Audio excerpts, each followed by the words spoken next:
오늘 에베네셀의 하나님께서 오늘 우리의 삶을 또 동일하게 도우시고 지키시는 귀한 하루 되기를 축복드립니다. 오늘 계속 7장 말씀 봅니다. 이 베세메스에서 이 여호와의 이제 언약궤가 블레셋에서 베세메스까지 옮겨진 장면을 봤는데, 베세메스에서도 좀 베세메스에 있는 주민 입장에서 보시게 되면 어려움이 이제 발생을 했죠. 여호와의 궤를 들여다본 까닭에 하나님께서 그들을 치셨고, 그들 백성 가운데 70명이 죽은 내용이 등장을 하고, 그러면서 전령들을 보내서 기럇 여아림 주민에게 이 궤를 가져가라라고 이야기하는 장면이 등장을 합니다. 기럇 여아림이 기럇 바알이라고 기억하실지 모르겠어요. 바알의 도시. 그래서 이 상황을 좀, 그 가나안 땅을 좀 생각해 보면 우상 숭배하는 도시라고도 볼 수 있겠지만, 어찌 보면 그 상징적인 그런 도시, 종교적인 도시, 이렇게 볼 수도 있을 것 같아요.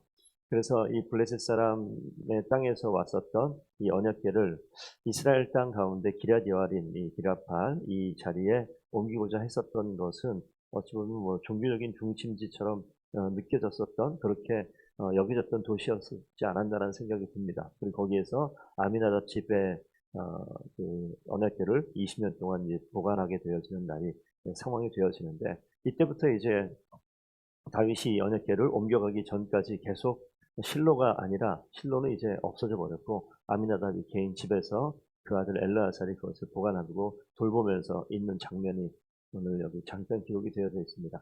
오늘 7장 본문 말씀에서는 하나님께서 이 이스라엘 백성들을 구원하고 회복하는 이 방법, 이 7장을 잠깐 보시기 전에 출애굽기 19장을 먼저 잠깐 본 다음에 7장 말씀을 좀 보겠습니다. 출애굽기 19장 5절 6절 보시게 되면, 출애굽해서 3개월 동안 광야를 지나 시내 광야, 시내산에 도착한 장면이 나오고요. 시내산에 도착한 다음에 19장 5절 말씀입니다. 19장 1절 보면 그렇게 나오죠. 이스라엘 자손 애굽 땅 떠나서 3개월 되던 날에 시내 광야에 이르렀다.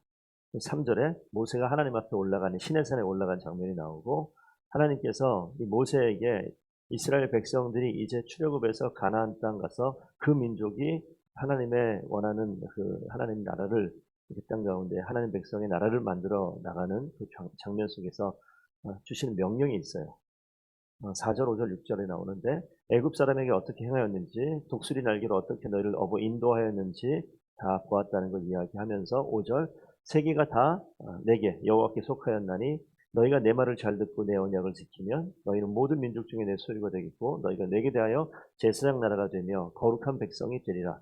너는 이 말을 이스라엘 자손에게 전할지니라. 이게 하나님께서 이스라엘 백성에게 주시고자 하는 이 하나님의 나라, 하나님의 백성들이 거주하는, 하나님이 통치하는 나라, 그러니까 이스라엘의 이 건국, 나라를 만드는 이 가장 기본적인 이 스피릿, 정신이 이 가운데 있는 거예요. 그래서 이 말씀 가운데 이렇게 가나안에 들어가서 이스라엘 백성이 만들어지고 세워졌어야 되는데 이 정신이 다 사라졌잖아요. 7장 가서 이제 사무엘이 이스라엘을 다스리게 되면서 그 나라를 회복하는 장면, 그 장면 가운데 우리가 이야기할 때 사무엘이 여기 지금 아직 왕이 나오지 않지만 그렇게 사사로서 그 전에 이 이스라엘 백성 가운데 하나님께 사사를 세워서 이스라엘 백성을 통치하고 다스리는데, 군사적인 힘과 능력과 전쟁에 승리하게 하는 그런 도구로 사사를 세우는데, 사사로서의 역할, 그리고 또 선지자로서의 역할, 제사장의 역할을 통해서 이 이스라엘을 다시 회복시키는 장면이 오늘 3절부터 나옵니다. 3절부터 나오는 내용 보시게 되면 사무엘이 이스라엘 족속에게 말하죠. 여호와께 돌아오려거든 이방 신들과 아스타롯을 버리고 제거하고 너희 마음을 여호와께로 향하여서 그만을 섬기라. 블레셋 사람 손에서 건져내시리라. 아까 출애굽기에서 말한 그 내용을 다시 한번 회복하는 내용이에요. 그래서 4절 보면 아스타롯과 바알들을 제거하고 여호와만을 섬기라. 이제 하나님 말씀을 다시 한번 기억하게 해서 가르치는 역할. 선지자들이 등장해서 하는 일들이 뭐냐면 항상 하나님 말씀을 기억하게 하는 게 선지자들이 하는 일이에요. 그래서 이 이스라엘 왕국이 멸망하고 뭐 아수르에게 망하고 바벨론 포로로 끌려가고 이런 상황에서 선지자들이 등장하잖아요. 계속 이스라엘 민족이 타락했을 때 그 민족 가운데 백신으로 필요한 건 뭐냐면 여호와의 말씀입니다. 율법의 말씀으로 그 민족이 타락한 것을 온전하게 유지시키고 회복시키고자 하는, 그래서 오늘 이 사무엘이 선지자로서 그 율법의 말씀을 가르치는 것, 기억하게 하는 것이 하나의 역할로 3, 4절에 나오고, 그 다음엔 제사장의 역할이 나와요. 사무엘이 이르되 이스라엘은 미스바로 다 모이라 내가 너희를 위해서 기도하리라 라고 얘기하면서, 제사장은 이제 제사를 집례하는, 이것도 역시 하나님께서 모세를 통해서 이스라엘 백성 가운데 제사장과 성막과 성전이 되어질 그곳을 봉사하고 거기에서 하나님의 일을 감당해야 될 사람들 구별해서 하나님과 이스라엘 백성 사이에 맺어놨던 언약을 계속해서 확립하고 재확립하고 하는 것을 보여주는 거예요. 그래서 때마다 절기 때마다 하나님 앞에 나와서 어떻게 됩니까? 하나님은 우리의 하나님이 되시고 우리는 하나님 백성 된 것을, 그리고 하나님과 언약 관계에 맺어진 것들이 이 제사를 통해서 그 관계를 계속해서 기억하게 하고 확인하게 하는 거죠. 그런데 오늘 이 사무엘이 모이라고 이야기하잖아요. 하나님의 그 언약궤가 이제 이미 우상으로 전락되어 있는 그 이스라엘 백성 가운데 율법을 회복하고 다시 한번 하나님 앞으로 오라고 얘기하는 겁니다. 그리고 6절 가면 미스바에 모여 물을 길어 여호와 앞에 붓고 종일 금식하고 여호와께 범죄한 것을 회개하고, 미스바의 사람들이 다 모이지 않습니까? 그래서 하나님과의 깨어져 있던 언약 관계를 다시 한번 제사장으로 재확립하기 위한 자리가 있습니다. 그래서 9절 가면 사무엘이 젖 먹는 어린 양 하나를 가져가 온전한 번제를 여호와께 드렸다. 이 젖 먹는 어린 양 그러면 이게 가장 순전한, 태어난 지 한 7일 안 되는 그런 어린 양을 이야기한다고 해요. 그래서 그렇게 드리는 아주 온전한, 다시 모든 제사가 하나님을 향한 제사가 다 망가져 있는 그 자리에 이 사무엘을 통해서 하나님과의 언약적인 관계를 다시 한번 회복하는 제사장으로서 역할을 지금 감당하고 있습니다. 그리고 이제 마지막으로는 이제 사서로서, 왕으로서 일을 감당하는데 이스라엘 군대와 전쟁 가운데 승리하게 되죠. 미스바의 사람들이 모이니까 블레셋 방백들이 이 소식을 듣고 전쟁하기 위해서 나오지 않습니까? 여기 7절에 나오는데 이스라엘 자손이 미스바에 모였다함을 듣고 블레셋 사람들이 그 방백들과 함께 이스라엘 치러 올라왔다라고 이야기해요. 그러니까 이 아직까지 블레셋이라는 이 민족 앞에 이스라엘은 아직 연약한 민족입니다. 그래서 두려워 떨고 있는데 하나님께서 사서로서 사무엘을 세우고 하나님께서 이스라엘 백성 가운데 진정한 왕으로 등장하기 위해서 준비하는 과정이죠. 사울이 왕으로 세워지기 바로 직전에 하나님께서 이제 너희 민족이 너희가 원하는 왕을 세우겠지만 이 왕으로 통치하고 다스리는 자리에 진짜 너희들이 준비해야 될 것은 뭐냐? 깨어져 있는 하나님의 율법을 다시 한번 찾고 가르치고 제사를 통해서 언약적인 관계가 회복되어지고, 그리고 하나님이 모든 전쟁의 왕이 되시고 통치자가 되시고 승리의 근원이 되시는 것을 보여주는 거예요. 10절 가게 되면 번제를 드릴 때 블레셋 사람들이 이스라엘과 싸우려고 다가왔다고 나오잖아요. 그런데 그 전쟁 가운데 이스라엘 백성들이 나갔다라고 이야기하는 얘기가 시작되는 것이 아니라 큰 우레를 하나님께서 그 블레셋 그 군사들 가운데 임하게 하죠. 그래서 어지럽게 돼서 이스라엘 앞에서 패하게 한다. 이 전쟁이 그러면 어디에 속해 있느냐? 하나님께서 블레셋 군대를 물리치신다라는 것을 보여주는 거예요.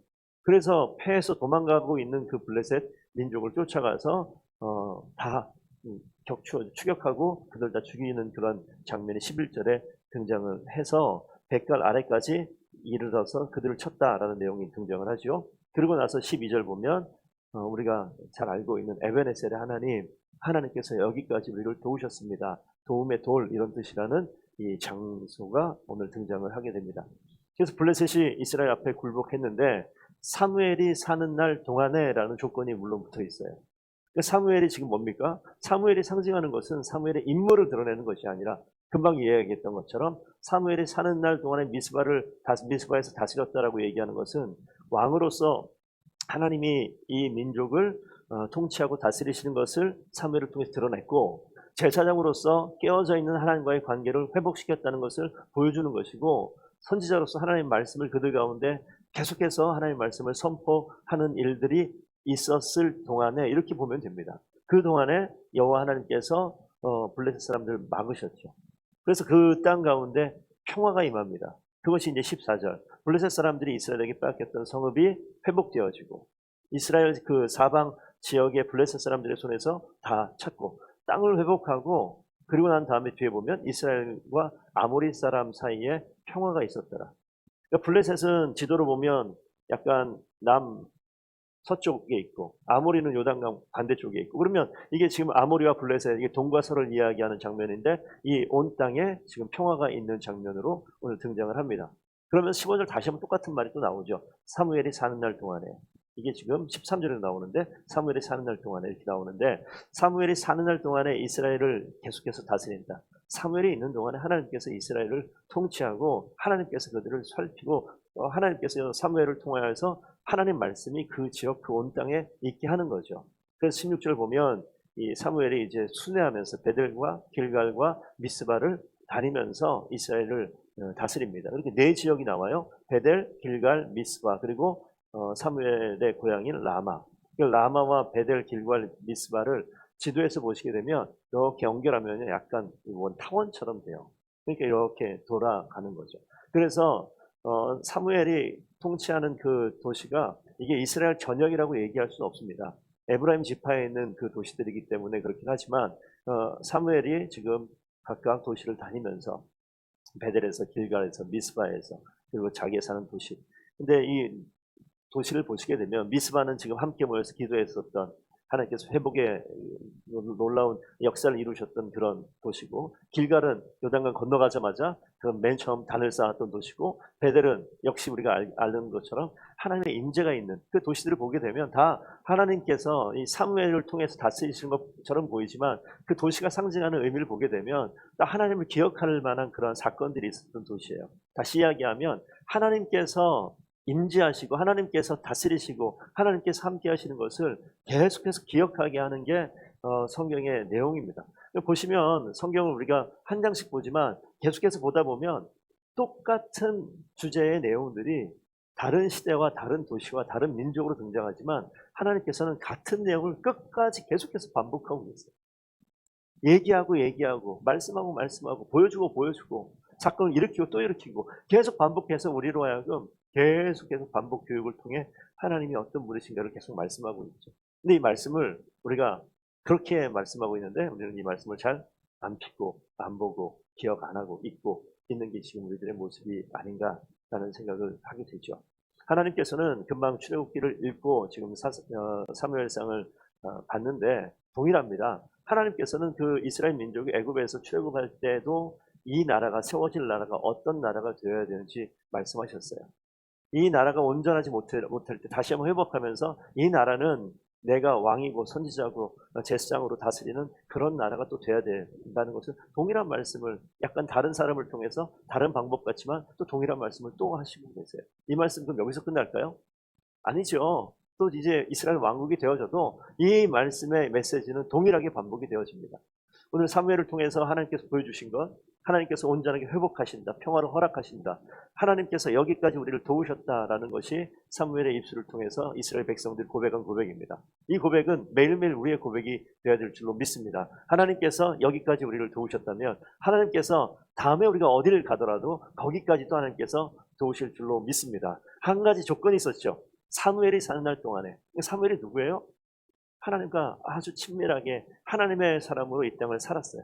그러니까 하나님의 말씀 붙들고 사는 사람이 이 땅을 사는 날 동안에는 여호와 하나님께서 반드시 그 자리를 지키고 도우실 줄로 믿습니다. 그러니까 우리 집사님 권사님께서 그렇게 살면요, 하나님은요 반드시 여기까지 도우신 하나님께서 어딜 가든지 거기까지 반드시 도우실 줄로 믿습니다. 우리가 다른 걸 믿는 게 아니에요. 교회가 있으니까 잘 될 것이다, 목사가 있으니까 교회가 부흥할 것이다가 아니라 어떤 교회고 어떤 목사고 어떤 성도냐, 하나님의 말씀을 붙들고 하나님의 말씀이 좌우로 치우침 없이 항상 그 가정 가운데 그 개인 가운데 그 교회 가운데 있기를 바라고 주님 붙들고 있으면 거기까지도 하나님께서 도우실 것이고 그것이 계속되는 날 동안에, 그래서 이 고백을 바꾸면 송효선 목사가 더번께 있는 날 동안에 하나님께서 그 자리를 도우셨다, 이런 이야기가 있으면 얼마나 좋을까.